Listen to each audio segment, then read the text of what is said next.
I am so excited to be here with Alicia today.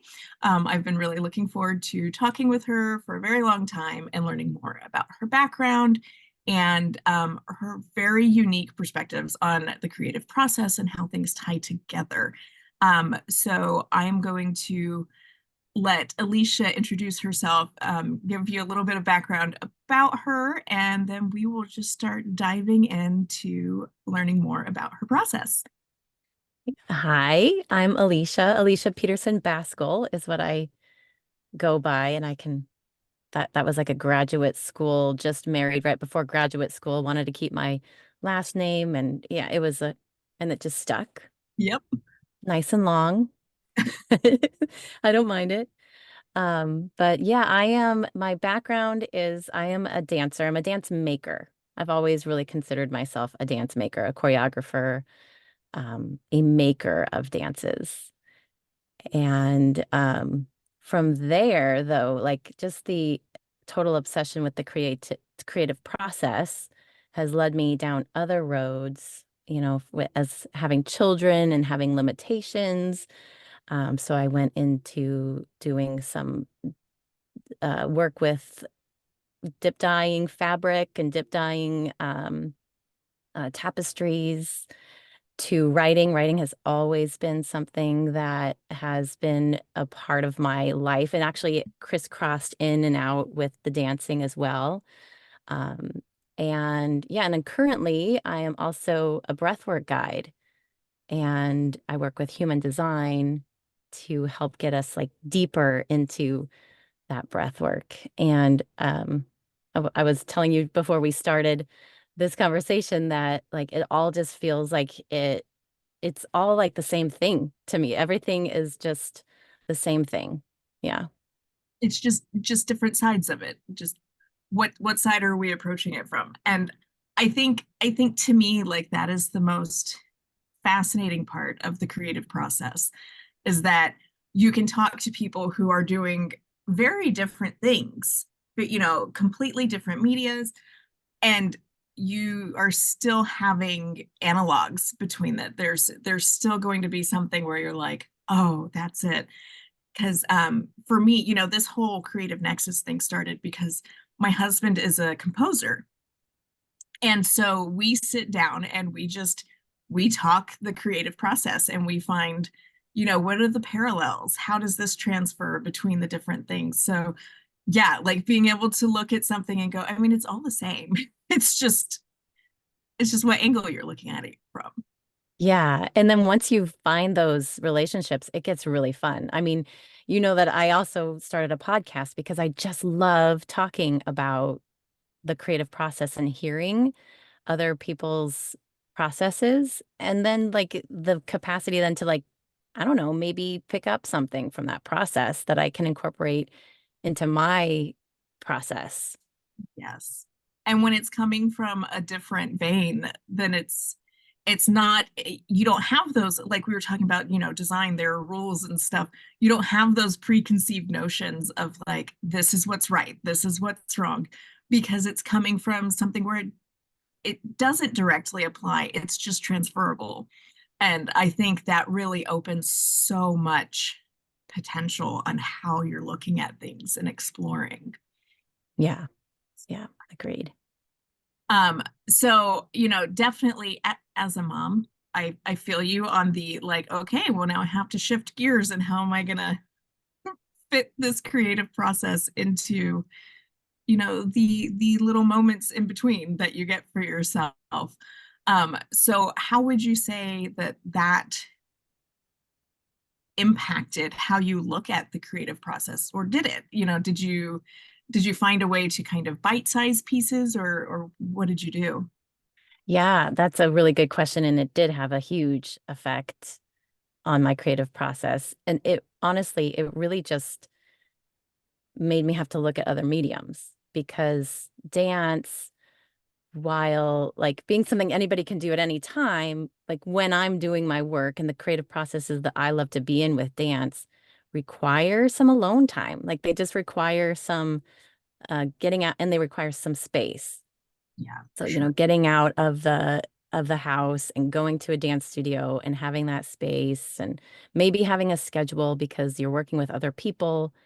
And some of that was mostly not possible. I did do some work when they were little, with people from, it was fabulous because it was before the and this was like a really awesome way to make it work as a parent. We did it over Zoom before Zoom was a thing, like Oh. before pre-2020. Mhm. Um, a friend of mine in Atlanta was having the same kind of feeling. She had two little ones and she just wanted to be dancing, wanted to be making work. And so we all met once a month and it was like four of us, two from Atlanta, one from Philadelphia, and myself. And we were just making solos on ourselves just to keep ourselves going. That's so cool. And I love the fact that, the location did not hinder it, that you could still come together, support each other, and have that community in it. And because it becomes part of your identity. And when that has just been kind of ripped away and replaced with mom, it's like, Yeah. who am I anymore? I don't, I have to be more than mom. That is not a complete identity for everybody. Yeah, And that part of motherhood felt awful to me. I mean, being a mom and having this beautiful person in my world, that was something else. Like that was amazing. But that, you know, limiting factor of not having that identity, not having that regular practice, that was hard at first. And it felt very lonely. I didn't really know that other people were going through that same thing. I felt like I must be the only person. for sure, yeah, I think it's really easy, especially with motherhood. We've given media, especially social media, and everybody just posts the happy parts and the like. I know that with my first, I definitely thought that like I had missed the boat on what motherhood was supposed to be. And I was like, this is not sunshine and roses. And like, I mean, I love my child, but they are not the complete, my entire universe. Like they are not my why. I need to be my why. I need to have an identity outside of just mom. And I think I think the more we talk about it, the more people will realize that that's normal because you were a complete person prior Yeah. to being a Yeah. mother. It's normal to need the full facet, Yeah. all the facets of your identity still. And they definitely. Yeah. Yeah, it can be really tough. And also the time. I mean, I feel like my brain changed, right? My friend actually told me before having kids, like you're when she had her, she was also she is also a dancer and in the arts world. And she had her daughter like 2 years before I had mine, and she was saying, your brain changes. And I was like, no, I like the way my brain works.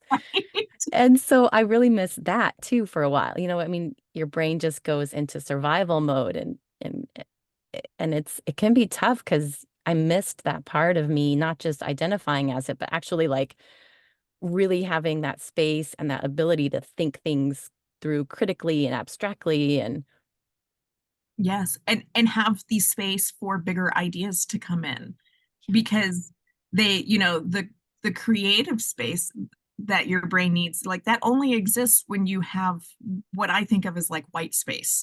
You need downtime, you need white space, negative space, however you want to look at it, but you need something empty for those creative thoughts to flow into. And like motherhood, your brain's never empty.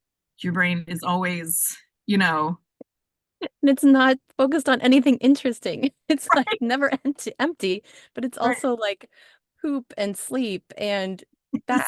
And it's like, Yeah. oh, What are we having for dinner tonight? And oh, I need to go to the grocery store. And yeah, and it never ends. I mean, at this point, I've got sixth grade and second grade, and it's still like school stuff, swim lessons, and everything, and nothing that I'm really excited about. Like, I, it just yeah. keep in time. So, is this like, I know, I did your breath work, that the live one that you did on Yes. Instagram. Yes. Um, and it was very interesting. It was definitely health-wise not the greatest time for me because I was in that cough that ended up breaking my rib. But Oh, jeez. but it was a really interesting experience because I'd never done anything like that before.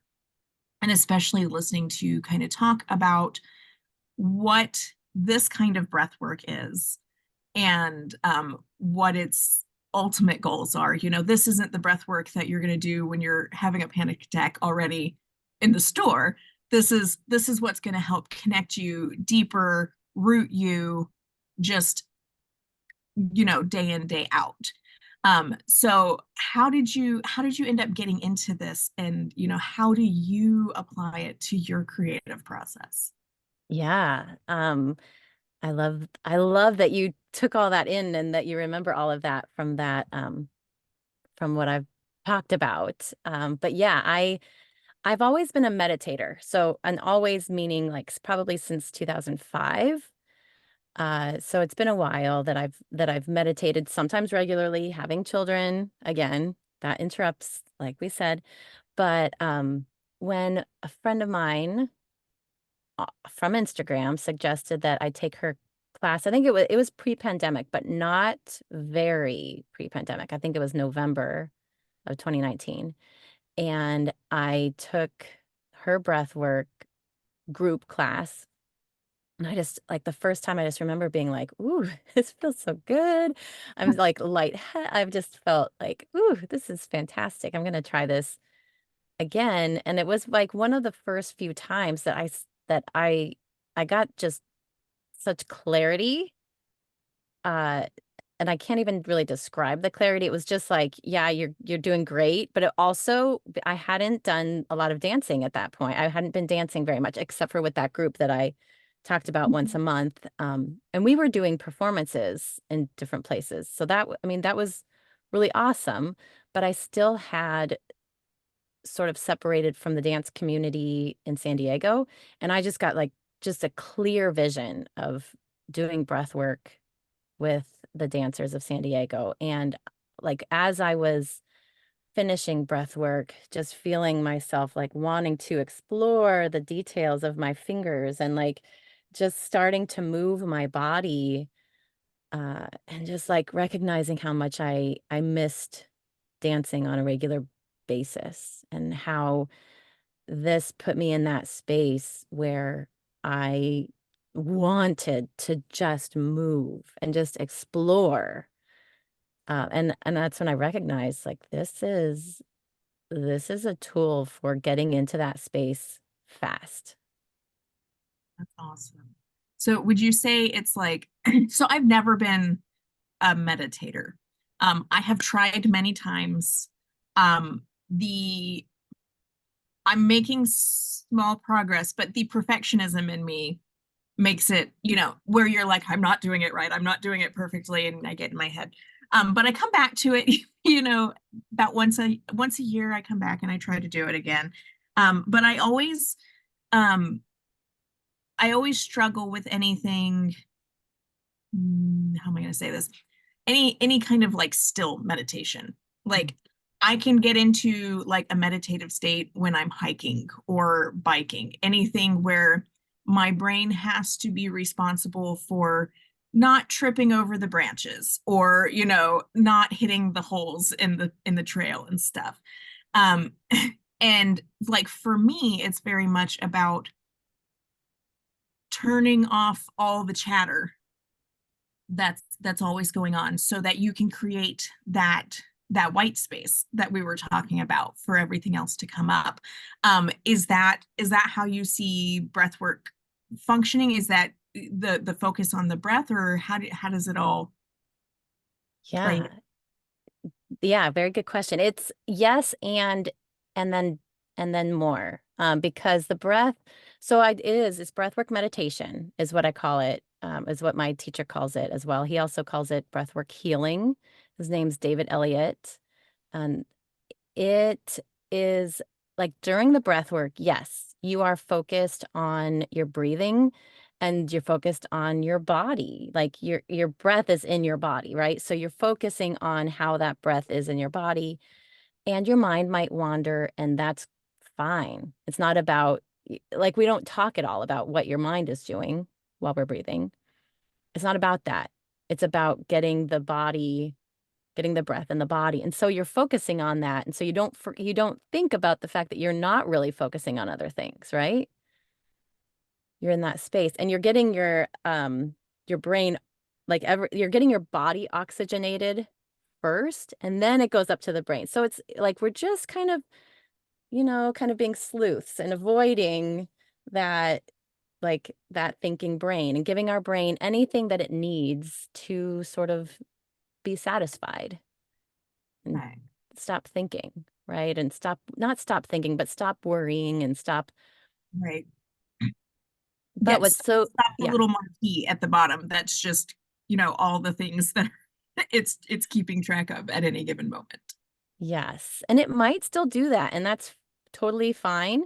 And as you notice that happening, sometimes your breath might go away. And then maybe you'll come back to the breath, right? You start noticing that and you're like, oh, I'm not breathing, or you're breathing, but I'm not doing the active breath. And so you come back to the breath. So it's a very physical way to be still. But the interesting thing is that you do at the end, like in yoga, you do a shavasana, and Mhm. you are totally still, and you are in your just in the space and not having something to focus on. But it's like after doing all of that breath work for so long, your body and your mind just automatically goes down into like lower brain waves. It's like you don't have to try. Oh, that's cool. I like the idea of not having to try. Yeah. It's so cool. And that's what I've noticed. Like like I said, I do meditation, and I do a transcendental meditation type practice where I'm repeating a mantra. And so it's the same kind of idea. It's not trying to stop thinking, but it's just allowing your brain to focus on something else. But Mhm. there's just something about breath work that takes me there faster. It's all that brain fuel of, actually giving it oxygen. Yeah. Yeah. How has this, I know you mentioned, being able to do breath work with the dancers in San Diego. Have you been able to, create a practice like specifically with creatives to, to be able to see how it impacts their process? Yeah, it's interesting. And yes and no. Like I haven't, the vision that I had that day hasn't come to fruition yet. And I've tried a couple times, but it hasn't felt like an easy road yet. So I kind of Mhm. went, okay, but I do naturally attract creative people, whether they're creative entrepreneurs or um, dance artists or writers. And yes, absolutely. That is, like, I've had some amazing experience. Well, not me, my breathers, people who have done breath work with me have had some amazing experiences where I'm like, oh my gosh, this is amazing. One in particular, she kind of had this idea like just the day before for a children's book, just like the seed of the idea. And then she did breath work with me, and in breath work, she tapped so into her intuition that it all just sort of came up, and she wrote it within a week. Oh, wow. Yeah. Wow. Yeah, I mean, it's all there, right? We're just not always listening. It's that white space you're talking about. We're just not always listening. And it doesn't mean that the idea, like that's just one very specific way that somebody is like deals with or handles their intuition or responds to their intuition. For me, it's more like it puts me in the zone. Okay. It's I don't necessarily get like this The dance in moment front of there. my eyes, right? Yeah. But it puts me in that zone where I can then improvise, where I can then stand up from breathwork because it's done lying down and really improvise in the moment and not like shut my choreographer brain off. Mhm. Because that choreographer brain's like that designer brain who has rules and thinks that certain things need to happen in order to entertain a crowd or entertain this person or satisfy this. And if that choreographer brain can just, trust that my body knows so much Mhm. and I don't need that choreographer brain, I really want to be responding to the moment Right. and moving from there. Do you when you do this and you're very much in the moment, um like do you record yourself or do you trust that you're going to remember and be able to like recall what happened in the moment, or like for me when I'm really in the moment it's like an out of body experience, and if you're like how did you do that, I have no idea, it just happened, it was like magic. So how do you handle that? Just get used to that. Like I just get used to it being and this is something that I think all dancers have to do anyway, because like even when a dance is remembered and made, it's usually done over a weekend and then it's gone. Mhm. But yeah, recording has never been something I've been super interested in. Um, Improvising and then holding on to choreographed movement is not something that I am any longer interested in. But what I am interested in is using the creative process as the choreography. So if I've done breath work and it's led me into dancing, I guess at this moment, especially the next work that I'm going to be doing, it's going to be all about just trusting that the body will bring that history with me. So that if I do an improvisation and I track it or not, like sometimes I'm tracking it in my head and sometimes I'm not. And I lately prefer not tracking it. I used to just adore tracking because it's so fun to see how things come back and right. But I've been not tracking it. And that's been really delightful too, because then like it's exactly what you're saying. Like you're so in the moment. You're so you don't know what is happening. And only the witness, if there is a witness, knows what's happening. But your body knows. And I think that's what I'm starting to really trust is my body knows. And it doesn't mean my body is going to necessarily repeat that exact movement, but it might mean that my body's going to be able to bring me to that same energetic space. Right. And it will remember some form of that motor plan that got you there and potentially build off of it. Yeah, exactly. And it might remember what I imagined in my head. And that's fine too, because what a lot of times what I've in the last 15 years, the way that I make work is based on just like what is coming up in anyone's head, in my dancers, like what is happening in our minds and what does our body then do in response to that? And that's the choreography. Oh, that. It's really fun. So in your choreography, excuse me, do you have like a goal, or is it very much like a self-exploration through choreography, or are you trying to communicate something, or what is your what is the inspiration and the like what's its function to you? Yeah. I think it's interesting. I was thinking about this yesterday and I wasn't totally, I was in a breathwork session and it all became so clear. And I was like, gosh, I just want to get up and write this down. But I stayed in the breathwork session.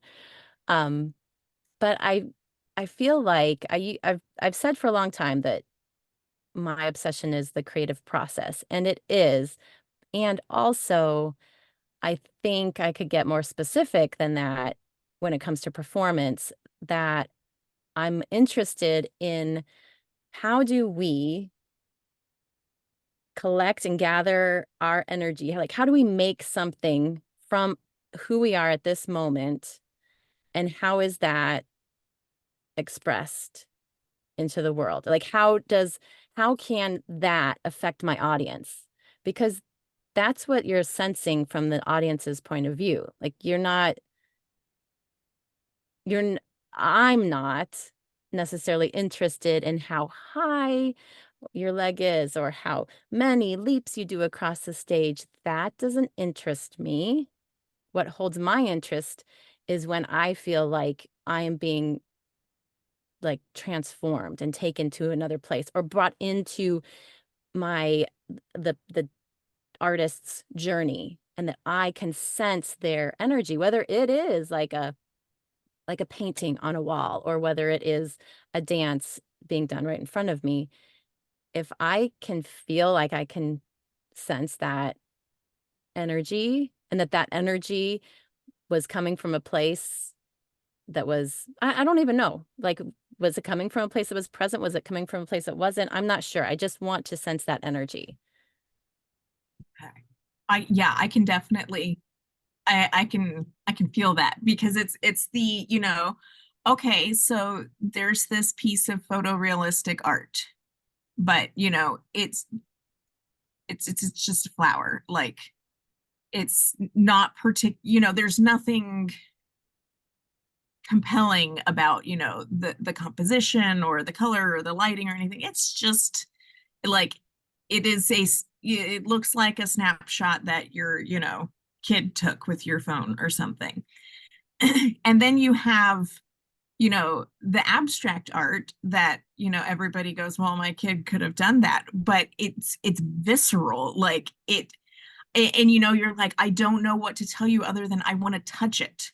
I want to Mm. interact with it. Like it makes me reach out. And I think that is the coolest part of art. It's not about, like you were saying, it's not about the technique. It's not about, how straight your lines are, how high your legs go, what your toes look like, or how perfect your metaphors are, anything like that. It's very much about, did it connect? Did it draw that person in on, did it connect to their humanity and really give them some kind of a reaction? And I've always wondered, like I talk about this with my husband a lot, like, sometimes music, there's, especially like an instrumental piece, no words to it. And all of a sudden, like you've got the chills and you're starting to tear up. And it's like, what is it? What is, how do you quantify that? Like, what's making it happen? Why does that work? And I've always wondered that, um, if it's just intent, like if somehow there is intent and that intent becomes like an energy that is just stuck to the work, or what is it that makes people really react viscerally to art? Yeah. Yeah. I think that's something that I've been asking myself lately. Um, having, and this is like this is not like an artistic thing specifically, but it can sound silly, but I always like connect it to art and the maker who is making it. I use playlists in my breathwork, and I've just intuitively gone towards using my dance background, just gone towards an arc, gone towards and sometimes it's a different arcs, but I'm interested in the journey again, even in a breathwork session, in the same way that I'm interested in a journey on stage. But I'm wondering about like some of the music I choose, because people have responded like really, really well and told me like, wow, like your playlists are amazing. I'm like, I was not a playlist maker. Well, maybe a little bit when I was, when they were like taped to CD stuff, but Right. but I'm wondering, so now I've learned a lot about human design lately, and human design is just this incredibly detailed uh understanding of human, like how we make decisions based on when we were born. So it's got some astrology in it, it's got some quantum physics in it, and this sort of just all comes together. And one of the things that I've been really interested in human design is the emotional center. Mhm. And that's the solar plexus. And like different people have different definitions. About 50% of the population is what we call defined in their emotional center, and 50% are undefined. And I'm undefined, and that means that I don't have a consistent emotional wave. You know, sometimes I just feel like, oh, everything's fine. I feel pretty neutral a lot of the time. And then other times when I'm with somebody really emotional, I might get really emotional. And I'm wondering if some of that transfer has to do with the person who is making that work, that piece of music, like you talked about, like, and their own emotional wave and where and how they were using this art form to express their emotions. I have to say, when I make my dances, there's nothing emotional about it. I've Re- really like it's just I always come back to like I make dances about making dances. Like uh, it's really yeah, I make dances because I'm so fascinated with the process about making dances. And it's not necessarily intellectual, but it kind of is. Mhm. But I'm very much drawn to especially music that is emotional. And I'm like the first to cry in Moana when she is like, I'm like tearing up and my 8-year-old's looking at me and I'm like, I don't know, I don't know. Don't judge me. I know she's always like, but I am that person too. I feel you. But that's so interesting that that emotion doesn't really come into it for you. Like to me, like when I think about dance, it with zero dance background, like I am not a dancer. I am very uncoordinated. It is not a strong suit for me. But to like I always associate it definitely with, expressing emotion. And I think I kind of I associate all arts with that. Like that is definitely where my side comes from. So that's really interesting. You're just is it like just exploring the movement of the body, or can you talk a little bit more about how that works? yeah, I mean, I'll probably be like thinking this through as I'm talking about it right now. But what I think I do, what I think I do is I think I create because I work with improvisation, I think I create dances. I mean, in music it's called a score, but it feels a little bit it feels useful for me to call it choreography, even though I'm not, fine tuning the very details. But I'm creating the set of parameters, and some of them might be really, really closed, and some of them might be really, really open for myself or others to be in this space. And within that, then what you would be seeing, what I'm asking them to do is not put any mask on. So we're not putting any false emotions on Okay. top. So there's no, or we're not putting any, yeah, we're not putting on any uh false emotions on Not top. We're act not trying to, yeah, we're not, and acting is really awesome too. Like when people are really acting, like they're not putting false emotions. They're really, kind of channeling it, but they're channeling something specific. And what I'm usually asking of my artists and myself is to just be where I am right now. And so that might be really introspective. Like that might allow for like a range of expression, right? Subtle emotions coming up, awareness, curiosity, like just everything. And so sometimes it is very emotional. Sometimes it's very emotional for a person on to witness somebody being so open and vulnerable, even though it's not necessarily emotional for the person who's being open and vulnerable. For the witness, it can be so emotional because we're not gifted that very often. That's really interesting. I've never really considered it that way. That's a really powerful way to consider it. In that I love also that it is improvisation, and it is a time-based medium.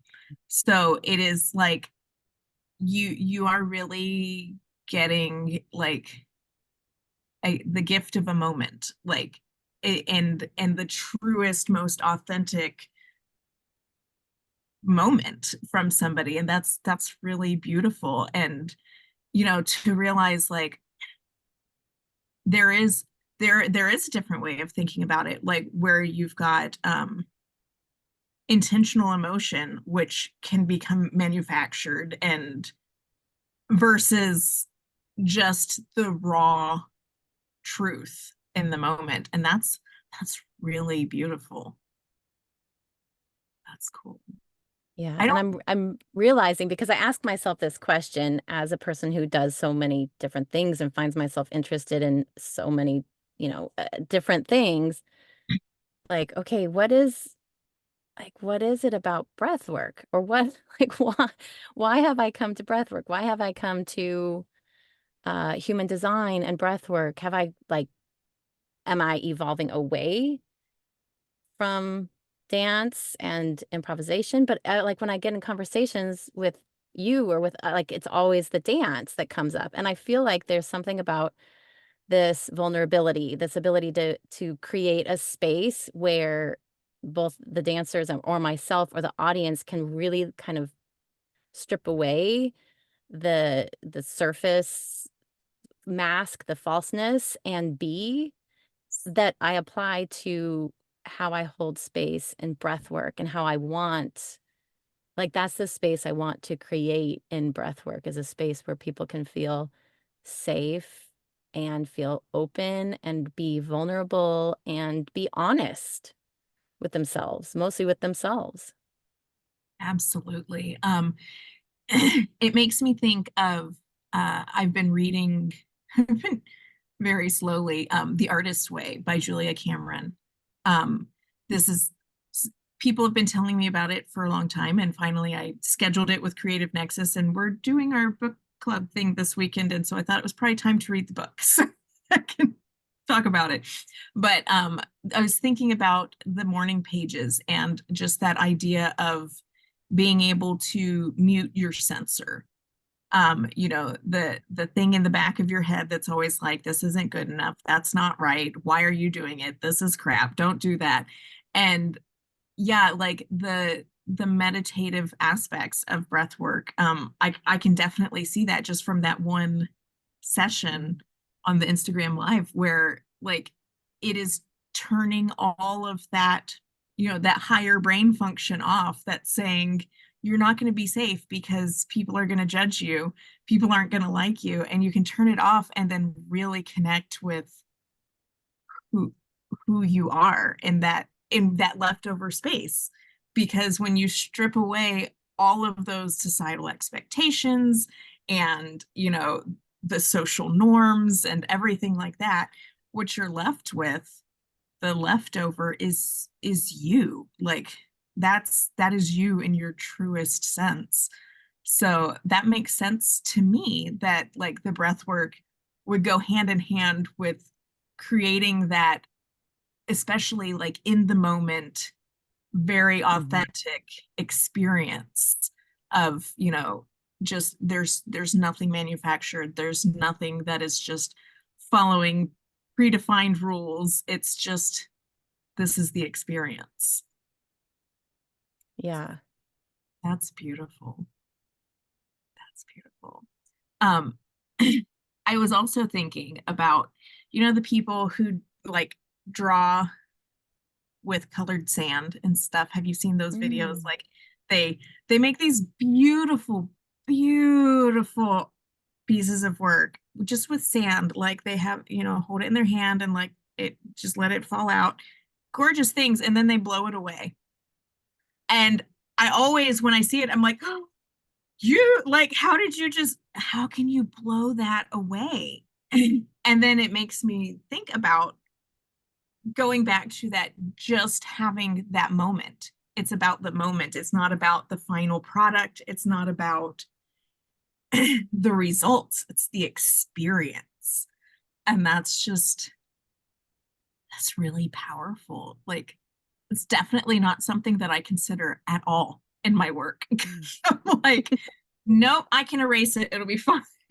It'll, there's always you know, it's not done until I say it's done, and nobody has to see it until I say it's ready to be seen. So it's just such a like a complete opposite of I like to make sure that I am saying exactly what I think I'm saying and exactly what I want to say instead of just kind of letting it flow.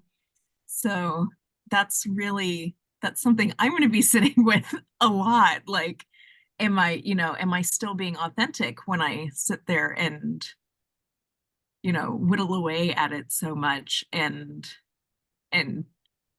cut at everything and rework things a lot. So it's really interesting. Yeah. And I mean, I have that question too, because on the same note, I love editing. Like when I write something, I love to edit.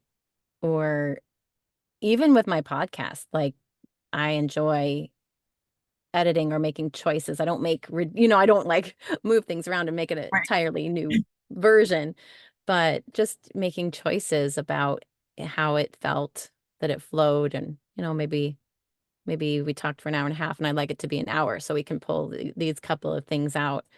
But especially in writing, I feel like, and maybe it's because it would be interesting. It may be because I haven't mastered that art form in the same way, where for me in writing, I do love the process of like letting it all out and then looking at it, and the letting it all out feels like my body, you Mhm. know, and then the editing feels like I get to really involve my processing and my mind a bit more, and making choices, but also jumping back into my intuition and like making sure that those choices aren't being made, like you said, by that more critical voice. But yeah, I mean, I feel like there's so much room for all of it, and everybody's going to be so different. But part of what makes it easier now for me to be an improviser is because I do know, like I know my body has such a world of knowledge Mhm. about dance and about what, not just dance, but like what it is to be in front of an audience and how to respond to an audience in real time. And so when I work with myself, I really have so much trust.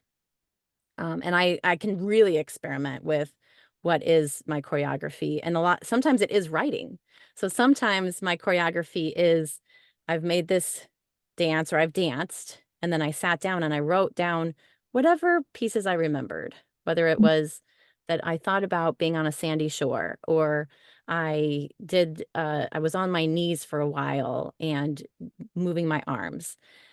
And so this writing then becomes, it's kind of twofold, right? The writing becomes new choreography. It can be interpreted new in my body, but also it reminds me of the moment that it happened. And if I can be loose about how I'm allowing myself to respond, like I can respond new in a new way to the sandy shore, but I could also remember what it felt like the first time I did it and bring some of that back. Mhm. But like, I mean, I have a lot of trust for myself. Yeah. Would you so this is another thing that my husband and I talk about a lot, because like when I think about art education, especially like, having kids in public elementary school, and when it's like, oh, you have to do the art project this way. And I'm like, no, no. Why are we telling kids like that we should not be, evaluating their art? Like my youngest likes to say, okay, I drew this picture. How many stars does it get? And I'm like, we don't do that. in this house, we do not rate creative, you know, eh, creative work because you can't do it wrong. You cannot create art wrong. And so we have a lot of focus on, we both believe that like the kids should just be creating. Like just there's no wrong way to do it. It does not matter what it looks like. Now, if you are struggling to create what you want to create, if you're like, I'm trying to make this and I cannot make it work, then, that's when we go into education and let's talk about, ways to handle it. But then we think about music, and the way we teach music is very much, this is the note. This is how you play the note. This is how you read the music. This is how you do all this pre-described, that's not the word, predetermined stuff. And there's a right and there's a wrong. And you can, it's black and white. Like you either played the right note or you didn't. And I feel like that puts all kids in music and any musician at a serious disadvantage, because I know going through school, like my undergraduate is in music performance, and we had to take a basic improv class. Like I played bassoon, I was doing orchestral performance. Like you give me the music, I will play you what's on the page. Like do not make me make up the music. Like that was terrifying to me. And so I did the basic improv class and I hated most of it because it was terrifying, because I did not know how to be in touch with my own creativity and how to trust that process and that I could create something worthwhile, regardless of what other people thought, but worthwhile to me.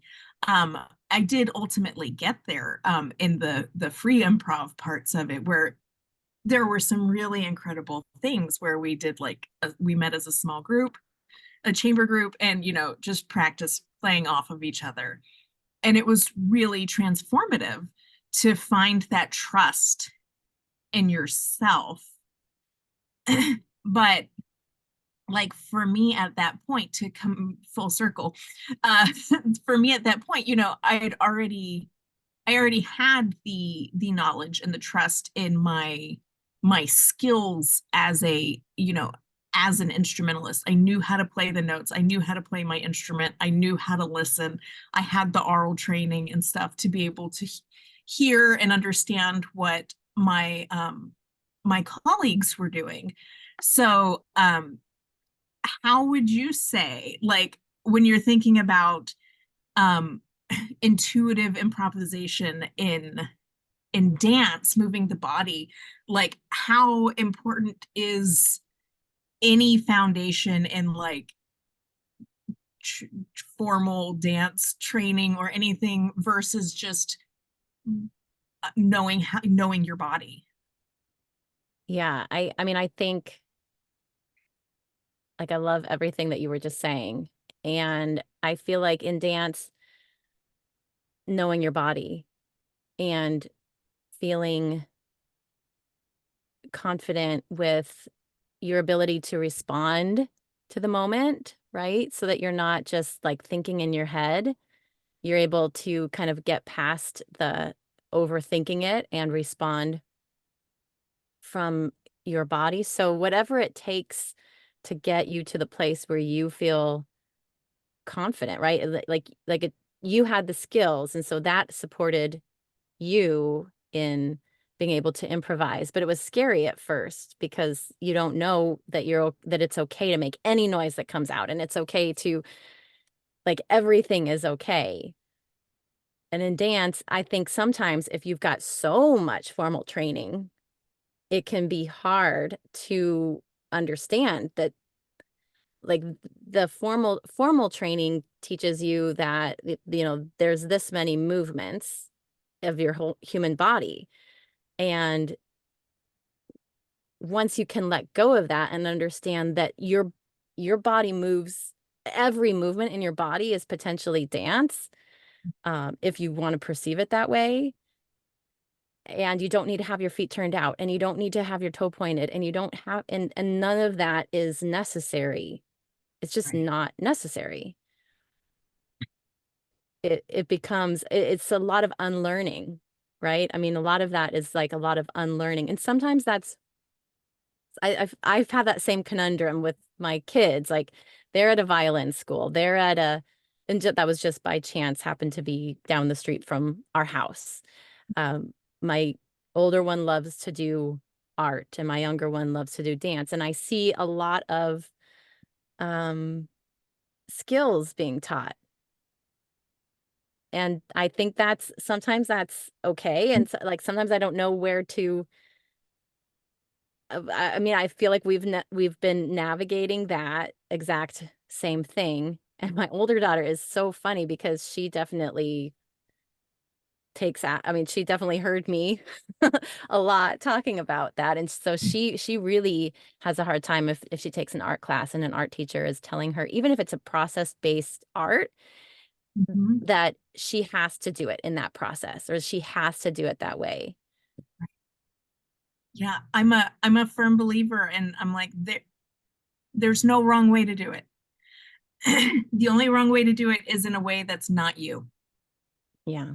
Like, if it's not right for you, that's the only wrong way.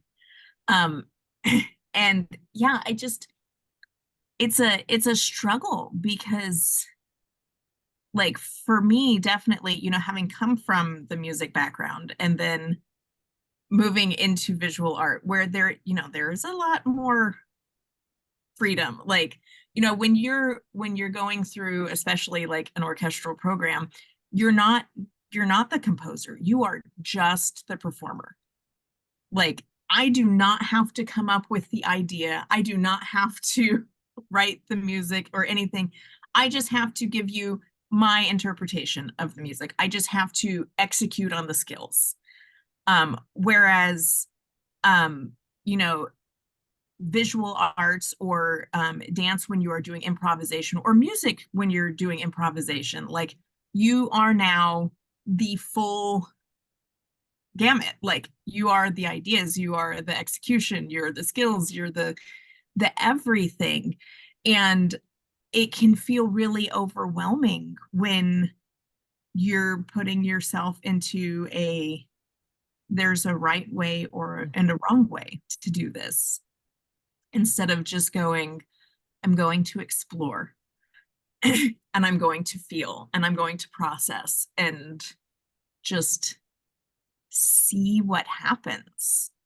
And, like, I'm still not good at I haven't I'm not going to say I'm not good at it. I struggle with the fear of, like, wasting materials. I'm always like, I'm wasting materials when I'm just playing around and things don't turn into something. Like, I get back into that product mindset because I was the product.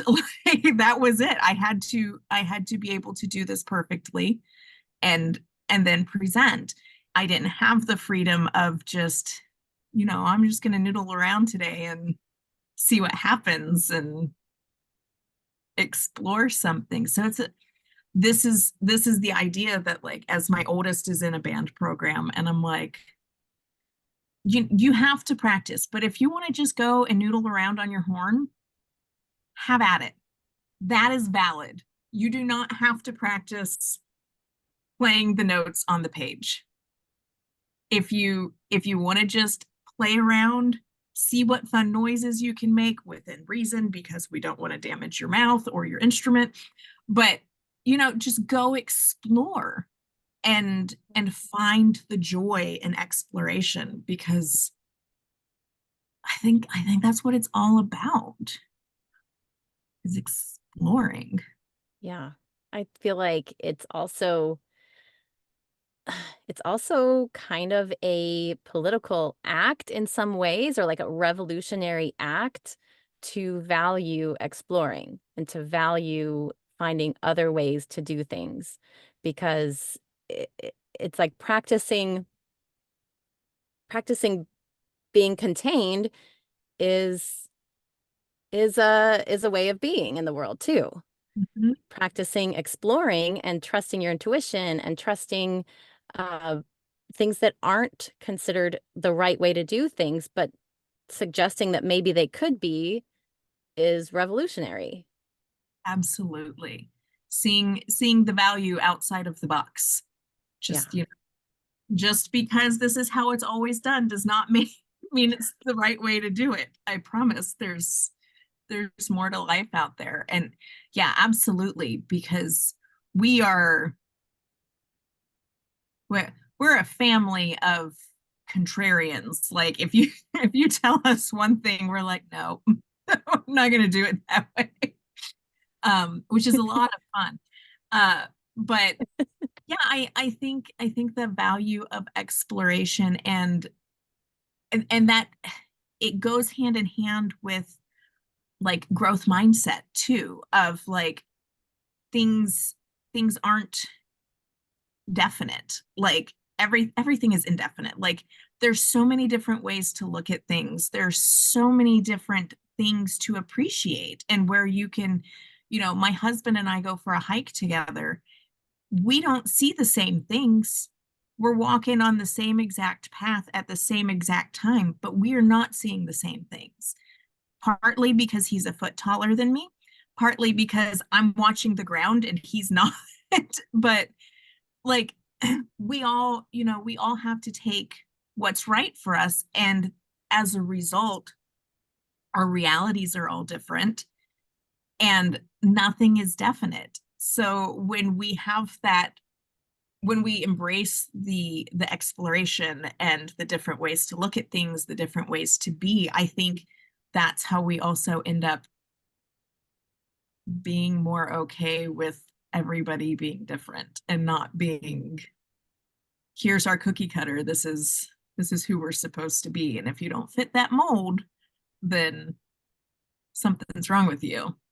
right. Yeah, I completely agree. Yeah. And, just a caveat, like I I want to be totally transparent. Like before the age of 30, I would say that I did think in terms, I remember very specifically thinking this thought when I was watching like a basketball game or something, that I was so glad I wasn't an athlete or somebody who was in a game that was happening in real time where you could win or lose. And would I know what to do in the moment if I got like, I don't have to make decisions in the moment the way that they do. I can learn my dance and I can do it and I can know that I can do it well and I can feel safe. I feel Mhm. totally safe that I'm going to do that well. And I would say that really was my mindset up until right around the age of 30. And then when I really discovered ways to be safe exploring, right? Like how can you create safety? Maybe it is with scores, maybe it is with a certain container for choreography, or maybe it is just not just, maybe it is practicing and doing it over and over again and being okay with making it and letting it go and making it again and letting it go. But just, I know it was a safety thing for me. And once I found that safety, then I could explore. Yes. And I love I love that point. And I think there is something magical about the 30s for women, like where we just are like, I don't care anymore. It'll be fine. But I think also, thinking about like the difference between safety and comfort and how we conflate the two and think that like um somehow like the perfectionism and everything, like the I made a mistake and now it's the end of the world. And now like I lost the game, everybody's gonna hate me and I've ruined everything. Like that difference, because I'm with you. I don't like making any decisions in real time. I find it very stressful. I'm a slow processor and like to just kind of sit and think about things. But um that is the, finding finding comfort in being uncomfortable is or finding safety in being uncomfortable. I don't know how, what the logical way to word that is, but being able to accept that discomfort is fine. And that's where growth is, within reason. It's like stretching. You don't stretch so far that it hurts, but you stretch to that point where, oh, I can feel it now. Like, and, or, any kind of strength building, like you have to get past the point of just neutral comfort Yeah. to be able to really explore and grow and experience something new. Otherwise, you're just like a hamster on a wheel. And Yeah.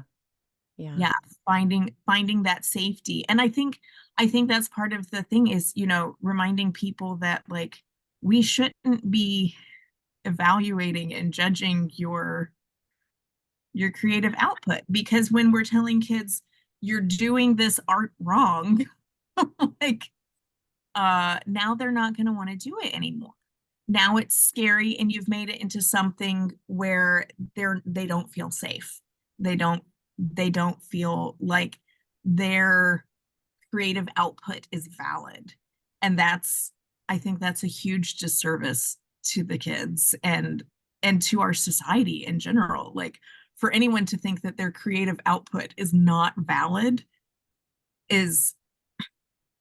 baffling to me. Yeah. And like I struggle with this a lot in the art world because everything's evaluated. Like, oh, you want to submit to a group exhibition. Well, there's a curator and they're going to evaluate your work and decide if it's valid or not. You want to do an exhibit so that you can, actually have people experience and interact with your work. Well, you have to apply and you'll be approved by a curator or not. And like there's so many gatekeepers who are deciding whether or not your creative output is valid. And I think we're missing so much in the world, especially because most of these galleries are, they want to have stuff on exhibit that's going to sell so that they can make money and stay in business. And so it's going to be a lot of landscapes and Mhm. and stuff like that. And I think it's so sad to look at anybody, because I have a lot of friends that are just like, you go through I just got a pile of rejections.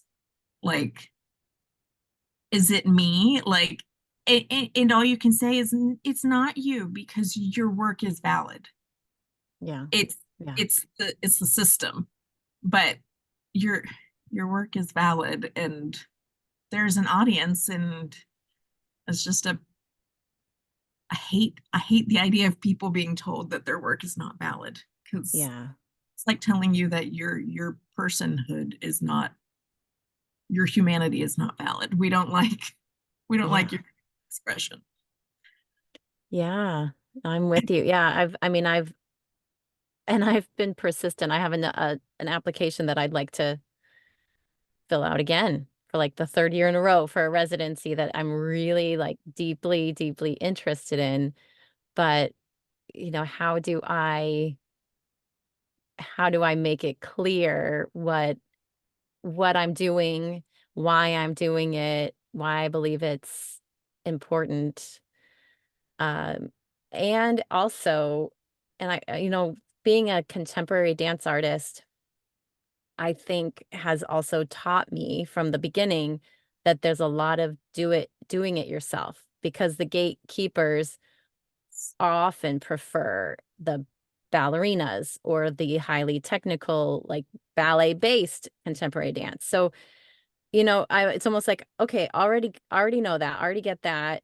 So where do where do I fit and how can I do this for myself and avoid the gatekeepers? And I know that that's, maybe you don't get the bigger things right away, but you also are thinking out of the box. So you're putting yourself in different spaces and you're putting yourself in different processes that you may not have done Absolutely. otherwise. Absolutely. And that's, all the non-standard performance venues and everything. And like for me sitting here going, well, I want to do some conceptual art exhibitions. I live in Iowa. It's not a big conceptual art place. Like galleries here have landscapes and cows and pigs and barns and stuff. And it's just, that's fine.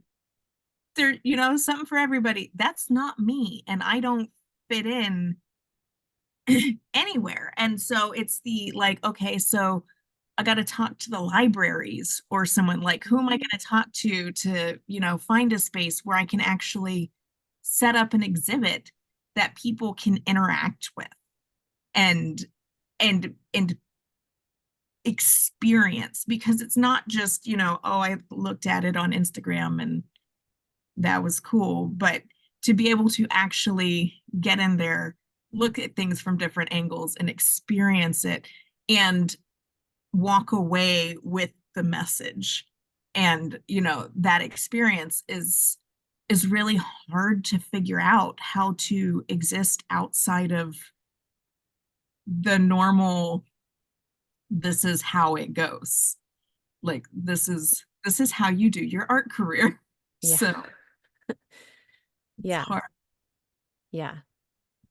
That how-to manual for any art form is like should just be thrown away because there's so few who follow any straight trajectory in that way.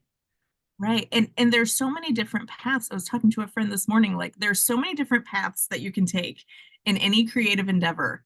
And none of those paths ever seem to manage to like fit your needs exactly. It's always like, I need like path 3 3/4, not like, so how does this all work? And it's just there's so much to figure out, and all you can do is just keep trying and find Yeah. supportive people who will, you know, pick you back up when you're going, "It was my 15th rejection this month." Yeah. Yeah. That can be really hard. That can be really hard. Um, I feel like there's a so when you're talking about like making it fit your like really fit your life or fit whatever you're doing wherever you are in life, I also recognize that part of it is for me, like knowing what I get out of it. Like, what am I getting out of it? And I don't mean like, oh, I just do it for the love of dance. No, I don't mean that. Right. But in the process of making something, how can I find a way that really gives me what I need to enjoy this process because I guarantee it's not going to make me a ton of money right now, at least during the process.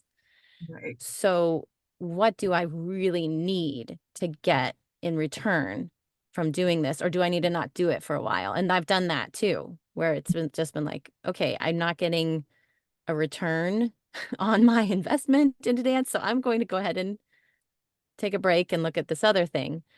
But it always kind of comes back. And this next thing that I want to do, which I don't know where it's going to go or how it's going to be put out into the world. And this is probably the first time I've actually said it out loud, and saying it out loud is such a good way to make sure I do it. Yep. But I've had so many because I've done the work over Zoom, and I actually work with a friend of mine, Anna, over Zoom doing something called authentic movement, which is more of a consciousness practice than it is a dance creation practice. But she and I are both really interested in how it could become something to make something. And also, I have so many friends or people I've danced with or worked with that I want to work with who are in different places in the world. So I was like, okay, how do I do this? I'm gonna do this dancing from and when I do the authentic movement, I do it from my kitchen. So what if I invite 8 artists who I've worked with before, who have now moved into different parts of the country, who think the same way I think? And can I create a process with each of them that resonates for each of us separately, You know, maybe it's authentic movement with Anna, but maybe it's a different, like a call and response with another one of my friends or whatever it is.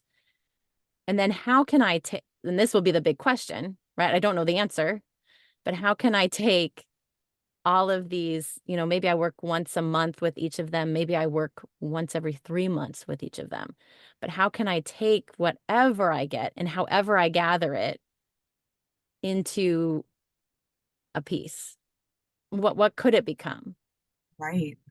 So that the process, I don't know what the outcome is and where I could put it, who I could, you know, where could I present it? I don't think I want to present it online. I think I want to present it in person.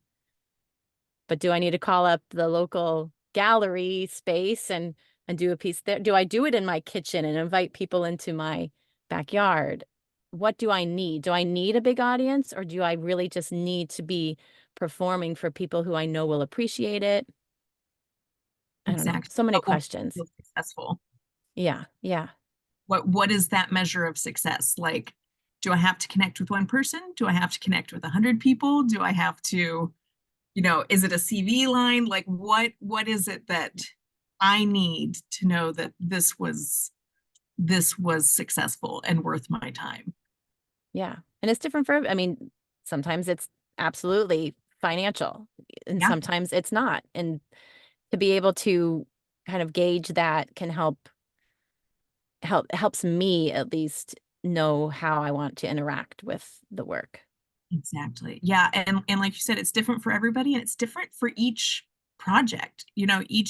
Each work that you take on is, what is the goal for this? Like sometimes it's just I need to explore something. Sometimes it's just I need to process. I need to, I've got something in me and I need to let it out. I don't care if anybody else ever sees it or hears about this or anything. This is strictly for me. And sometimes it's I have something to say and I need people to hear it. And, they're all valid, just Yeah.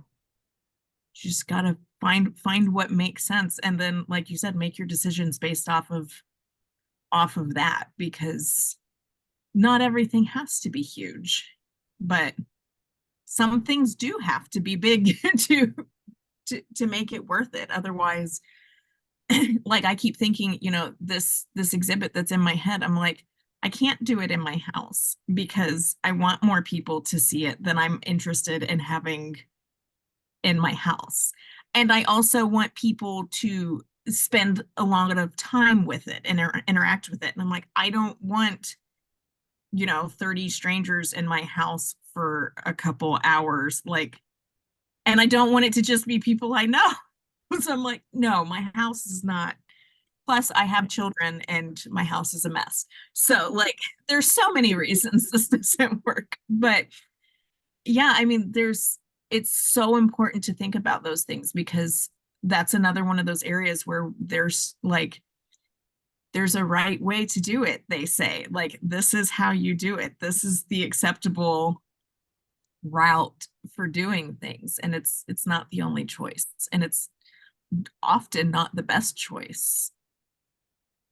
Yeah. That is a very exciting thing though. And I'm very like I can't wait to hear how that goes. And I have to say that if you did do it online, some kind of you presented it online, I was like, oh, she gets to do her editing too.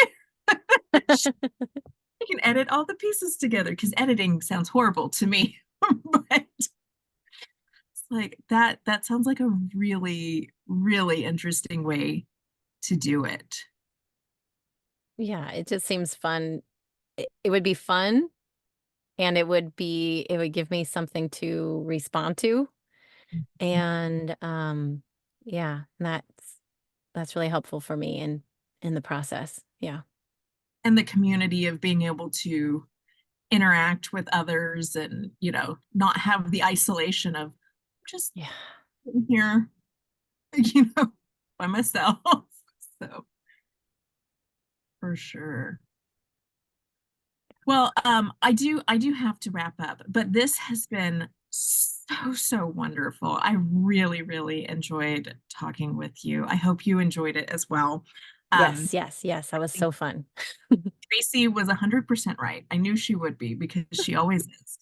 But this has been great. I've really enjoyed learning more about your process and how you kind of think about things, because in a lot of ways, I think we approach the creative process kind of like opposite, like the different sides of the same coin, which is always so interesting for me to learn about.